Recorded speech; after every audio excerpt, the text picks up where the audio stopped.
తలుపుతి voice అంత అన్న వెళ్ళాను పెద్ద వాయిస్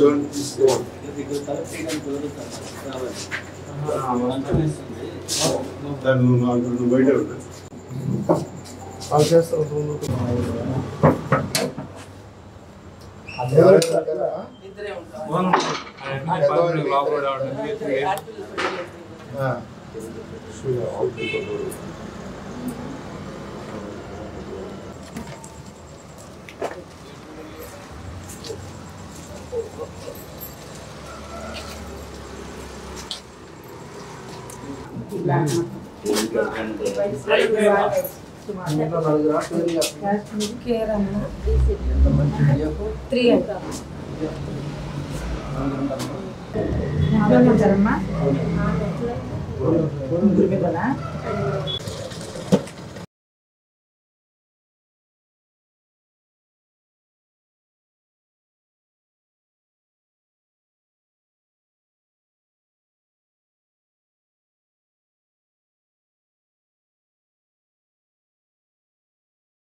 పైన బటన్ పెట్టబ్బా రెండు బట్టలు పెట్టి సరిగ్గా వేసుకుంటావు ఆటో కోసం ఆటో ఇప్పించలేదు నీ పేరే రేవంత్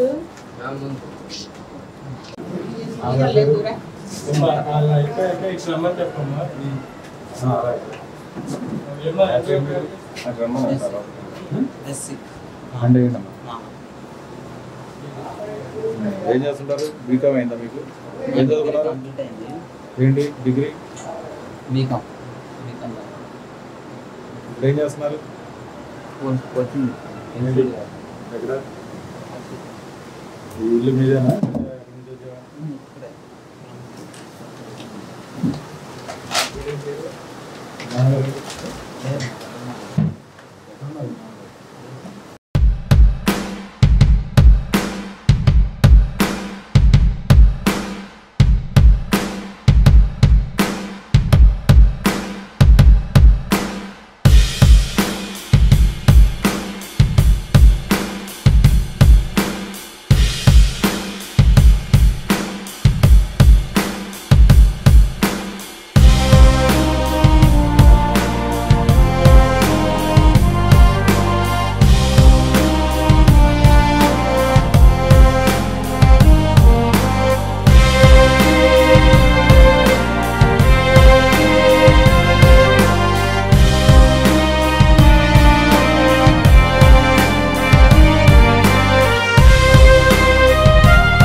విజయవాడ నగర కమిషనర్ గారు కాంతిరాణ టాటా సార్ ఆదేశాల మేరకు వైఎస్ఆర్ కాలనీ జక్కంపూడిలో ఈ రోజున 171 బ్లాక్ నుంచి దాదాపుగా 17 బ్లాక్స్ 17 into 32 హౌసెస్ 540 హౌసెస్ని కార్డన్ చేసి అన్ని ఇళ్ళు క్షుణ్ణంగా తనిఖీ చేయడం జరిగింది. అట్లాగే ఒక ఇంట్లో గంజాయి తాగుతున్న ఆనవాళ్ళు ఉన్నాయి, ఆ ఇన్మేట్ యాబ్సెంటు. అట్లాగే వేరే అదర్ బాడీలో ఎఫెన్స్ అదొకటి ఐడెంటిఫై అయింది. అట్లా కాకుండా 32 క్వార్టర్ బాటిల్స్ మద్యం అనేది ఒక ఇంటి దగ్గర దొరికింది. సో అట్లా మిగతా ఇళ్ళు కూడా కొన్ని వాహనాలు కూడా తనిఖీ చేయడం జరిగింది. అందులో నెంబర్ ప్లేట్ లేనివి, వ్యాలిడ్ రిజిస్ట్రేషన్స్ లేని బళ్ళు ఒక 4 బళ్ళు ఉన్నాయి, అవి కూడా స్వాధీనం చేసుకోవడం జరిగింది. సో ఈ రకంగా ఈ ఆపరేషన్ రాత్రి తెల్లవారుజాము 4 గంటలకి పోలీసు సుమారుగా ఏపీఎస్పీ మన దగ్గర ఉన్న టాస్క్ ఫోర్స్, కమిషనర్ గారి టాస్క్ ఫోర్సు, అట్లాగే సిసిఎస్, అట్లాగే వెస్ట్ డివిజన్ నుంచి ఉన్న ఆఫీసర్స్ అండ్ మెన్ అందరూ కలిసి సుమారు 150 మంది ఈ కార్డినల్ సెర్చ్లో పాల్గొన్నారు. ఇదంతా 7 కల్లా అంతా కన్క్లూడ్ అయిపోతుంది ఇప్పుడు. సో ఇదే తరహాలో ఇక్కడ సుమారు 6,000 కుటుంబాలు ఉండటంతో ఎవరింటికి ఎవరు వస్తున్నారు, ఎవరు వెళ్తున్నారనే అజమాయిషి సరిగ్గా లేకపోవటం, ఇందులో కొంతమంది వేరే చోట నుంచి మైగ్రెంట్ పీపుల్ వచ్చి ఇక్కడ సెటిల్ అవ్వడంతో వాళ్ళ పర్సనల్ ఐడెంటిటీ అనేది ఎవరికి తెలియని పరిస్థితిలో ఎప్పటికప్పుడు మారిపోతున్నారు. అందుకని ఫ్రీక్వెంట్గా ఇటువంటివి చేస్తే మనకి కొంతమంది ఇందులో క్రైమ్ సస్పెక్ట్స్ ఒక 4 ఎప్పటి నుంచి అబ్స్కాండింగ్లో ఉన్న ఒక 4 దొరికారు క్రైమ్ సస్పెక్ట్స్ కూడా. సో వాళ్ళని కూడా తీసుకెళ్ళి విచారించడం జరుగుతుంది.